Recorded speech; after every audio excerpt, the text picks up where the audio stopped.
এক গ্রামে একটি বটগাছ ছিল। গাছটি ছিল অনেক বড় এবং এর ছায়ায় গ্রামের মানুষজন আর পশু পাখি গরমের দিনে বিশ্রাম নিত। তবে গাছটি কোনো ফল দিত না।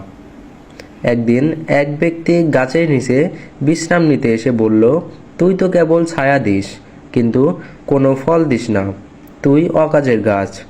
গাছটি চুপচাপ তার কথা শুনল। কিছুক্ষণ পর ঝড় উঠল। সেই ব্যক্তি ঝড়ের সময় গাছটির নিচে আশ্রয় নিল। ঝড় থামার পর ব্যক্তি বুঝল গাছটি শুধু ছায়া দেয় না, আশ্রয়ও দেয়। তখন সে গাছের কাছে ক্ষমা চাইল এবং বলল, তোমার ছায়া আর আশ্রয়ই তোমার সবচেয়ে বড় উপহার। আমি তোমার উপকার বুঝতে পারিনি। তাহলে এই ভিডিও থেকে আমরা শিখলাম, প্রত্যেকের একটি না একটি গুণ থাকে। আমরা অন্যকে ছোট না ভেবে তাদের উপকার ও গুণগুলোকে মূল্য দিতে শিখব। আল্লাহ হাফেজ।